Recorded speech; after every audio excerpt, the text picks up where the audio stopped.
about courage and mindset, courage is really intentional, right? It's not our autopilot all the time. It really takes an awareness and intention to say, I'm going to do things differently. And it may feel uncomfortable and messy, but I'm going to step into this because it aligns with my values, or it is my heart's calling, or, it's in service of the life I want to lead and the person who I want to be with myself and with others. So I think it just takes courage really takes that intentional aspect to it. Namaste, sweet souls. My name is Shilpa, and you are listening to the Omni Mindfulness podcast. I am a mindset and meditation coach for professional women and mompreneurs. The purpose of this show is to offer stories and content that allows you to increase your awareness of your authentic self and be inspired by connecting to the personal and professional stories of other souls. Souls who are walking the walk and living everyday human experiences with inspired intentions. These are the stories that will expand your consciousness and spark within you to ask, what if?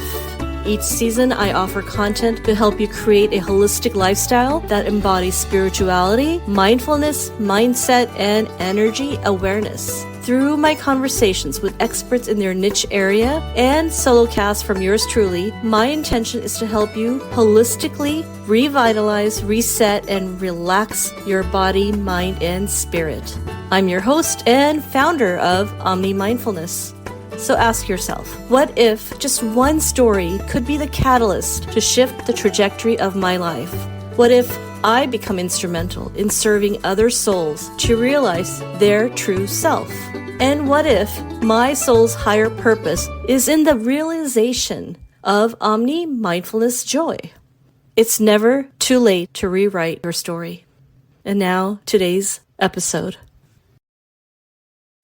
Welcome back, sweet souls. This is your host, Shilpa. I wanted to share some exciting news about a little challenge I'm running as I'm trying to get more people to discover this podcast and the conversations that inspire those who value personal growth. And the best way to do that is to leave reviews. You can leave a review on Spotify, Google Podcast, or Apple Podcast. So my request to you is to leave a review if you feel that you've received any value at all from these episodes of Omni Mindfulness. It would mean so much to me if you could write a little review regarding any episode that resonated with you. Please take a screenshot of that review and email it to me at omnimindfulness@gmail.com. In return, I will offer you my one-page guide to spark your meditation practice through Sankalpa. Sankalpa is a Sanskrit word for intention setting. Along with this, you'll receive a link to my guided meditation that will guide you through an intention setting meditation, positive affirmations, which you can practice daily. I guarantee that this gift will help you start a daily intention setting practice with a spark. It is my gift for you for being a listener, being a supporter, and of course, to enable you to manifest the best meditation practice.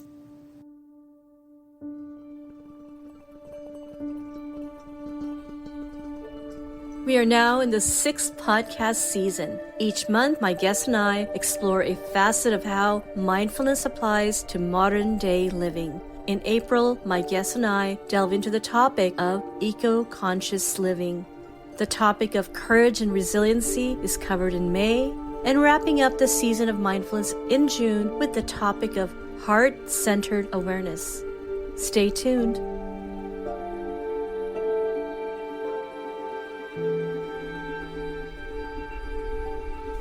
And up next are the women of the Daring Venture team. The Daring Venture is a team of highly experienced coaches, and together they have over 45 years experience in executive coaching, facilitation, leadership in for-profit, non-profit, and academic settings. They are living this work and are committed to the power of vulnerability, courage, and wholeheartedly leading in living.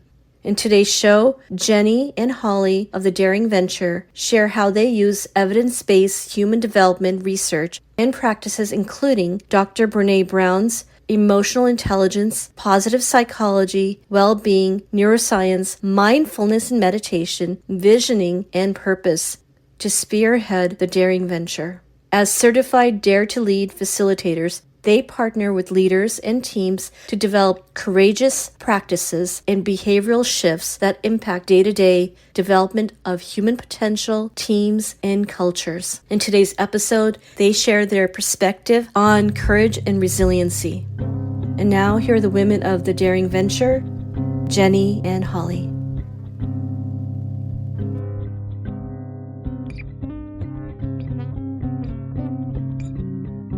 Greetings, ladies. Holly and Jennifer. Hello. I'm so excited to have both of you here today. We've been talking about this for a few months now. So the topic of courage and resiliency is what we're going to share in terms of our thoughts on it and our experience around it. Maybe you can start by, Holly, maybe you could start by telling us a little bit about your group, your organization. Sure. So we are the Daring Venture, and so my name is Holly O'Hanlon and Jenny Peterson. And then we also have a third partner, Molly Peterson. She's just not with us today. But our mission is to transform leaders from the inside out. So we work with a lot of leaders within organizations to really find their inner strength, their courage. One of the things we say often is dare greatly. So, and really get in touch with your hurt side, their emotions, and how they are impacting how they show up as leaders, and what they want, how they want to show up in the future. And we really work with teams and leaders individually about kind of making that shift. But I'll let Jenny kind of talk about where it all started. Yeah. So just the background for the Daring Venture is that all three of us are coaches. And so we've been in the executive world for, I think our culmination together is over 40 years. We started when we were really young. So Molly and I started this probably 9 years ago now. And we came together to bring Brene Brown's work into our lives and into the groups and teams that we were working with. So during that time, we started with the Daring Way, Rising Strong, those early iterations of Brene Brown's work. In the last 4 to 5 years, really working with Dare to Lead. And that's when we brought Holly into the mix. So now we're doing more corporate work, bringing in Brene's work around courage, vulnerability, our resiliency skills when we step into the stress that we have in the work world, of course. And so our signature program is really a 10-week, 2 hours a week, Dare to Lead cohorts where we actually put this work into practice. So along with that, we offer 4 hours of coaching. And then, of course, we also do coaching outside of that and do 360 work with individuals also. So we believe in this work and we also practice it in our own lives. And so we're excited to come here today to talk a little bit more in depth about courage, resiliency, vulnerability. That's really wonderful. And the fact that you're walking the walk, you're going through and you are the coaches, but you've also lived these experiences is what I find really exciting. Holly, maybe you could share a little bit of anecdotal, what inspired you to go down this path? And maybe then Jennifer, you also share some stories of inspiration. Sure. Yeah. So I was in the corporate space for about 15 years and in just various leadership roles, and eventually started to just kind of fall out of love with my actual job. But I really loved working with my team and really also saw a need for more well-being in the workplace. And, I worked in retail, so it was go, go, go, live and die by sales and just nonstop. And I felt like there's a big gap here with just being able to rest, being able to take care of yourself and show up as a leader and show up as an employee who does a really great job. So eventually, coaching came into my world and it really was life-changing. And I thought, I want to do this. I want to have more impactful conversations during my day, and I want more flexibility in my life to spend with family and and friends and myself, to be honest. And so that journey, speaking of courage, it took a lot of courage, and it took coaching, and it took a lot of self-awareness to figure out, what do I want to do? How do I think I'm going to get there? And what kind of support do I need to make that shift? Because that was it's a big mental shift. It's a big financial shift. It's a big learning shift. And so, as we talk about courage and resiliency, looking back on it, it was definitely a shift in mindset, a shift in, or I wouldn't even say a shift, an awareness of what's important to me, and am I going to make the moves to make it happen and to make it reality.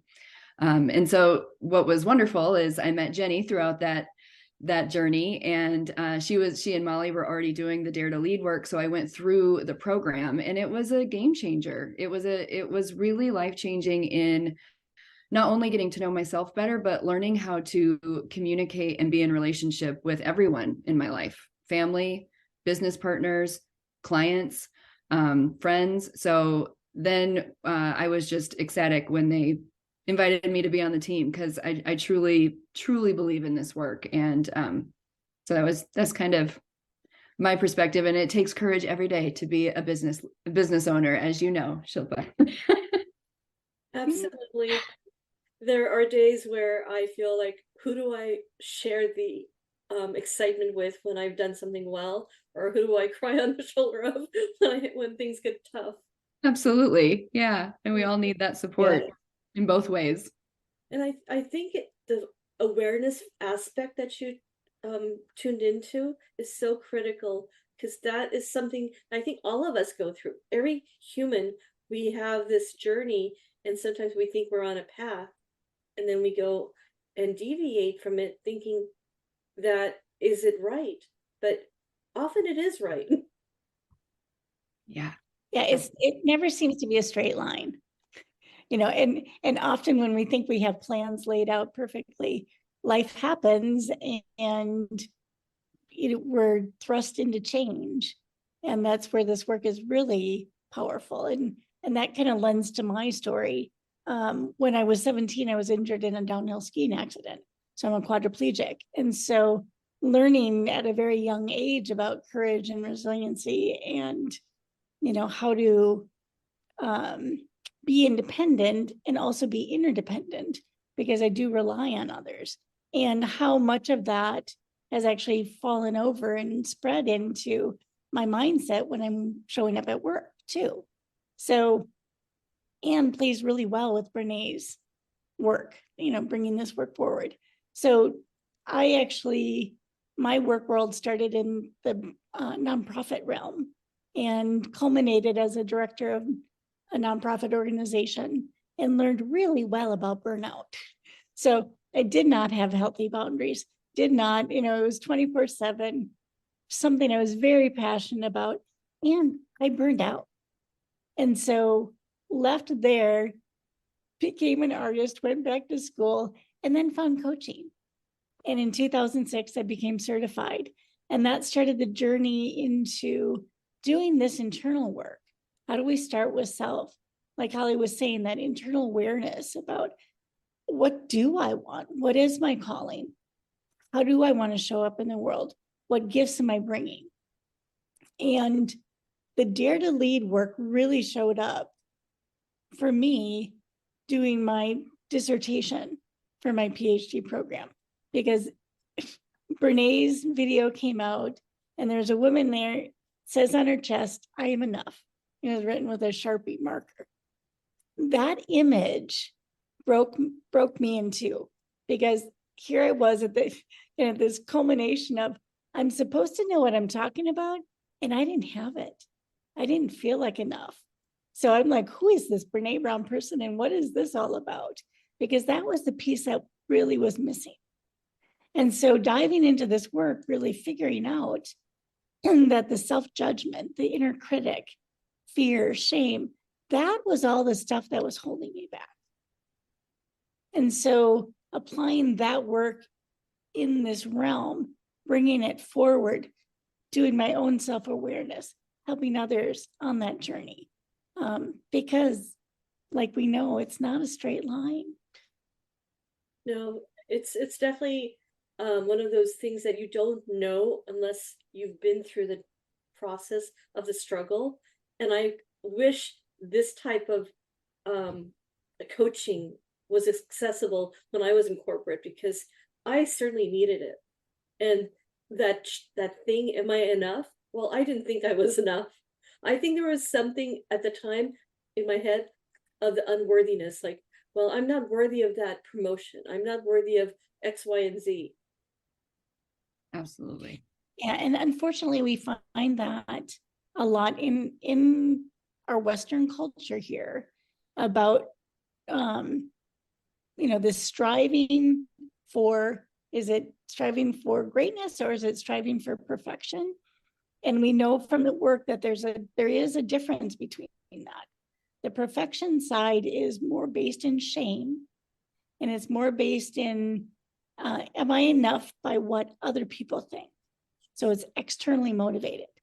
And the striving for greatness, which we all have here, definitely in spades with the three of us, is internally motivated. I want to do big things in the world. I want to do great things. And we get caught between the two because both are very important. We can't really function well in life without both of them. But which one are we actually giving more buoyancy to, more energy to? And if we can do the internally motivated, that we're perfectly imperfect, messy people, and we want to do great things, then we can speak up for ourselves. Then we can feel like we're enough. Yes, absolutely. And it takes a long time, at least for myself speaking, to reprogram yourself, to understand that are these old patterns that were there maybe from my culture or childhood, or what I call the corporate wounds. Yeah. Yeah, we're all shaped by that. Absolutely. Yeah. Yeah. And when I was thinking about courage and mindset, what came to me was that we all have our habitual ways of showing up based on just what you said, Shilpa, just, how we were raised, the people that were around us, our belief systems, our society. Then we get into the workplace. And so those are kind of that autopilot, how we show up for approval and for survival, for acceptance, for all of those really ingrained feelings and desires. And so when we can start to step back and say, wait, some of this is not working for me. I am not feeling great about any of this. Then we start to be more intentional and like we've been talking about, raising our awareness of, what do I want? What are those inner critic thoughts that are holding me back or making me feel burnt out or making me act like I am, and, maybe striving for perfection and not serving me? And then I felt like when I was thinking about courage and mindset, courage is really intentional, right? It's not our autopilot all the time. It really takes an awareness and intention to say, I'm going to do things differently. And it may feel uncomfortable and messy, but I'm going to step into this because it aligns with my values, or it is my heart's calling, or, it's in service of the life I want to lead and the person who I want to be with myself and with others. So I think it just takes courage really takes that intentional aspect to it. Yeah, when I think of intention, is you set the intention. It could be one or more. It comes from a desire, a place deep within. And it's almost like, I think it was like when you meditate, there's a candle. You need to be able to be aware that I've lit this candle. I'm going to focus on it. And then that energy is going to take you far and far. Beautiful. And I would say it's in small ways every day. This is where I think we can have these lofty goals and we can get discouraged. Like it's not happening fast enough. Or, with social media, we see other people succeeding. And then our inner critic jumps in and says, see, you didn't do that and you're not doing that. And we start to compare and we start to judge. And if you go into a very dark room and you light a little teeny birthday candle, that flame will illuminate the room. So when we think about just this tiny candle, what's one small step today that we can do that's courageous or brave with that intention? And we do that every day. This incremental, it's the law of incremental smallness or something like that. There's some technical name for it. And we can actually do great things.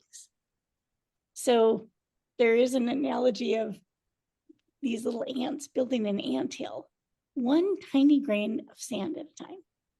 And they build these incredible monstrosities of an anthill. Again, one little piece of sandpaper. No, and of course, there's many of them contributing to it. And we would say that social support is necessary for humans to do well. So to be a courageous person also involves having support, having allies, having people that you can turn to for that. And that's where Holly, Molly, and I together, we say together we're fearless. We can do hard things. We can step in it together because we have each other's backs.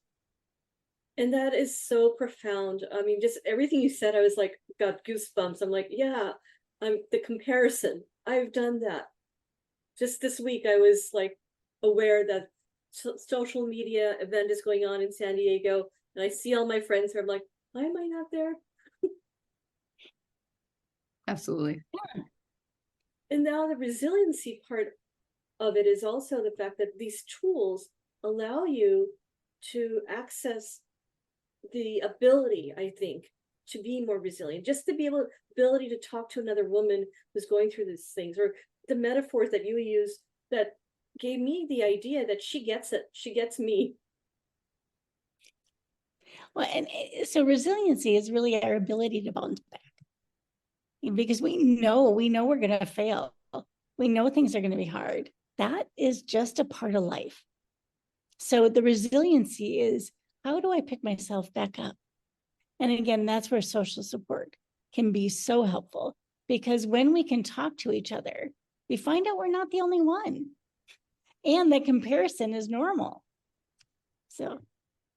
And I would add, we were talking about those small steps that we take that are courageous, even though sometimes we feel like they have to be big sweeping changes.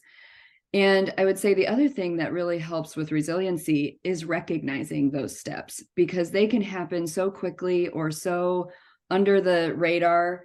And we often don't take time to think about, what have we done? What have our wins been? How far have we come? Because we're often in the either the present in comparison, or the future. What haven't I done yet? Or what do I still need to do? And there's a beautiful practice of savoring and celebrating that can really help us not only recognize what we've already done, give us motivation to keep doing that, but it can also give us that resilience to bounce back when things don't work out, because that happens. You put yourself out there and something didn't happen, or I've had clients be like, I'm not going to pick you, I'm going to pick a different coach, or this proposal doesn't get accepted, and that feels terrible. And if we continue to recognize all the things that are working, it helps us keep moving forward and come from a place of more stability, more sufficiency, versus that scarcity and inner critic kind of shooting on ourselves a lot. And positive psychology actually really supports this idea of savoring and gratitude and finding joy.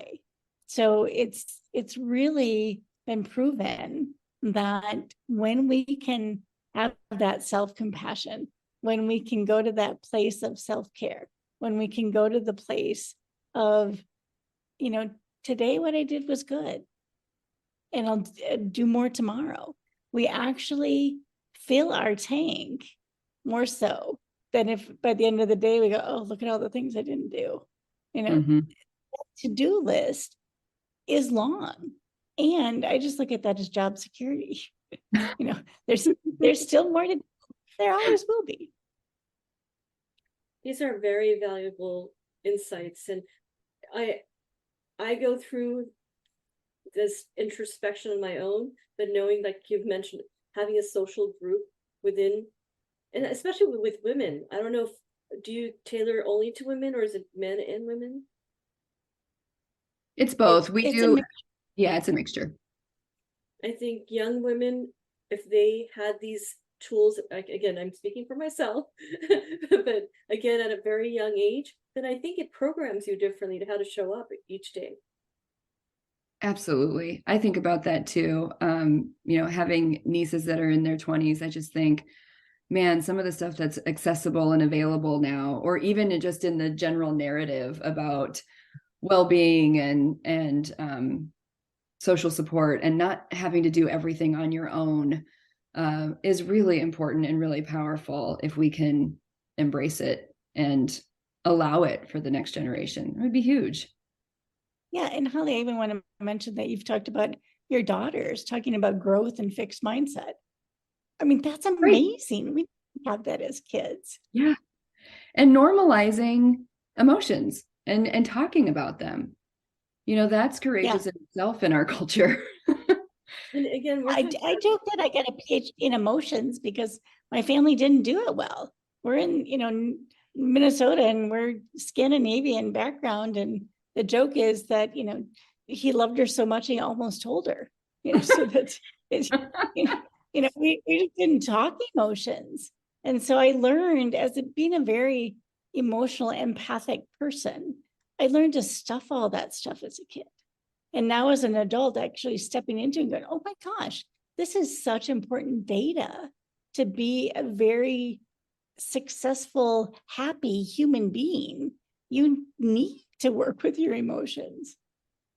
And absolutely. That's interesting. You should segue there, because in the beginning, before I hit record, I talked about mindset, yet my approach to mindset is more holistic, because I also factor in what is often a taboo word called spirituality or mindfulness, or now energy work, because the more you trap in those emotions, that energy gets blocked and it manifests in different ways physically. Mm-hmm. Oh, for sure. I'm gonna let Jenny take this one. She's the emotions expert. Right. Now, this is my passion. So, emotions, all it is energy in motion. It's our physiological response. And as human beings, I love it when leaders come in and say, well, I leave my emotions at home. I don't bring them into the workplace. I'm like, well, good luck with that, because you're a human being. It's a part of our physiology to have emotions. And so how do we actually engage with it? How do we learn from the data that our emotions are giving it? Because there's so much wisdom to what's going on. And so working with women, we often work with resentment and rumination, because that's two areas that we play in a lot. And we find that when those show up, our boundaries have been crossed. Maybe we said yes when we really wanted to say no. So working with one client, we were talking about this. She came in the next coaching session. She's like, oh my gosh, I love resentment, because it now lets me know that I was doing stuff that I didn't want to do.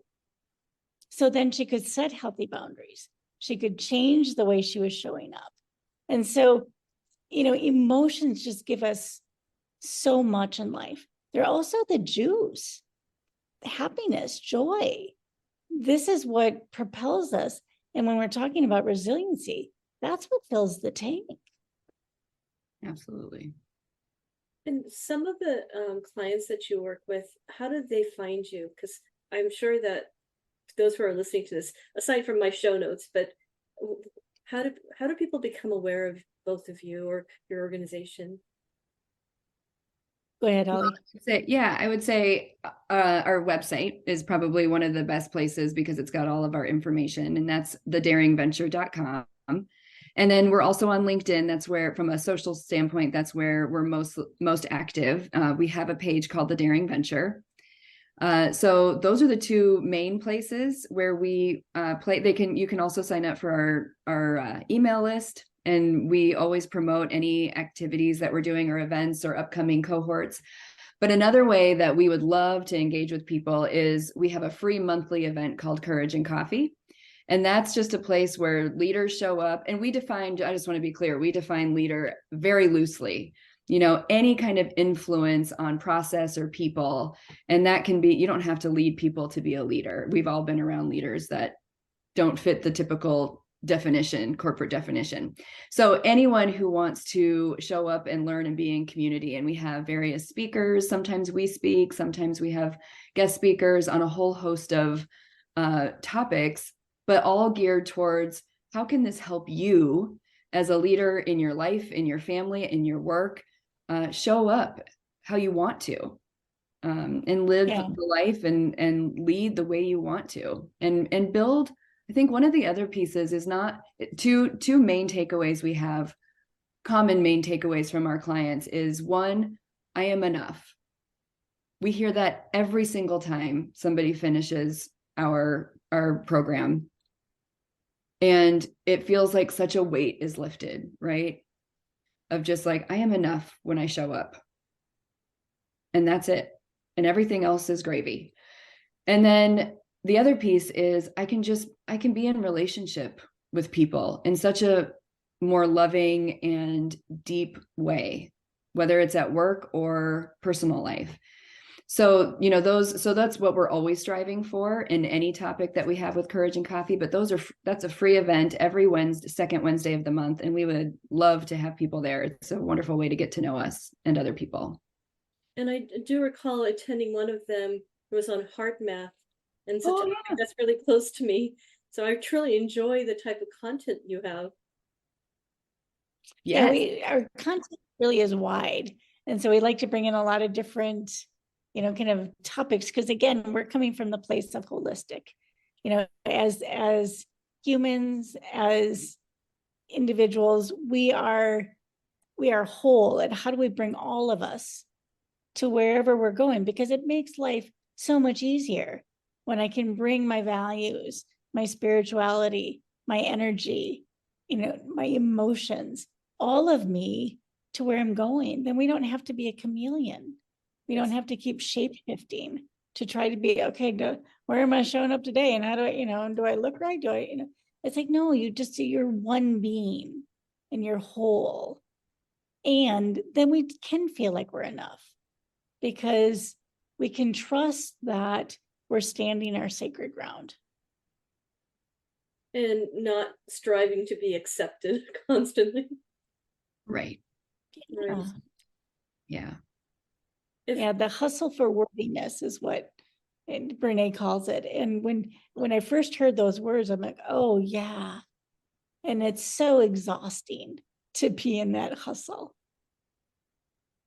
Your program sounds so fascinating to me. I can't wait to share it in the show notes. Anything you'd like to say to your younger self, both of you, that you've gone through your program? I just want to thank my younger self. She took on a lot, at 17 with my injury and stuff. And, definitely did the best she could with what she had. And she was doing a lot of these skills and came to it with a lot of heart. So, a lot of the things that were shut down at that point are opening and are much more expansive. So I just want to thank her for her tenacity. She was sassy. She was really sassy and stubborn. And those were really good qualities at that point. Not, probably not at the time, but I look back at it now and go, wow, that was good. That was good. I'd say Jenny's still sassy, but maybe just a little. Maybe just a little. That's a good question. I was thinking thank you as well. I mean, I don't know that I would change anything from, my younger self. I think I really was doing my best at all times. I think the advice I would give to my younger self and any young person is show yourself some grace and love yourself a little bit more. I think that's was missing for me, because there was a lot of just like, I'm just going to hustle for everybody else's approval. And so it would have been nice for someone to say, you can just love yourself. That's enough. This is so, I'm just getting goosebumps. Like everything you're saying, I'm just like, it's coming from heart. It's coming from experience. It's coming from such a great intentional place of helping others. And I just can't wait for others to know about your program. Well, thank you, Shilpa. And likewise, we want our audience to know about you as well. So we're excited. Yeah. I'm really, and just, one last thing. I just wanted to follow on the heart work, because we're so good at thinking. And so what we really want to encourage people to do is open up your heart as much as you're thinking. When they can work in union together, it's very magical. But when we take one over the other, that's when we can get into trouble. So how do we open both equally and in partnership? absolutely. I recently had a guest and she went through the corporate journey and then made the switch as a coach now. But one of the things she said that really stayed with me is that for the longest time, her what she thought impulse was telling her to do stuff, so she would ignore it because it was impulse. It wasn't coming from this very corporate logical place. But finally she listened to it, and it was her intuition telling her to go down a certain path. And I just love that, the fact that it's sometimes that intuition really is the most silent one. Absolutely. Or we try to silence it. Like, no, that doesn't seem rational. That doesn't seem logical. People are going to think you're a weirdo, or they're going to tell you that that's not okay. And that's often where our quirkiness, our own eccentric oddities and eccentricness comes from, and our uniqueness of what we bring to the world. And that's where it can feel, oh my, like you're saying, Holly, like, oh, I'm not going to be accepted. I'm going to be different. And it's okay. It's okay to be different. Yeah. You're very vulnerable. Yeah. It's your divine signature, your uniqueness. Well, thank you, ladies. I actually would love for both of you to come back in the future, because this was such a beautiful conversation. Oh, we would love to. Thank you for having us. It was my honor. Thank you so much. Have a good day. Thank you, you too. Thanks again for tuning in. Check out the links in the description, and please subscribe, follow, and share, and continue to practice Omni Mindfulness.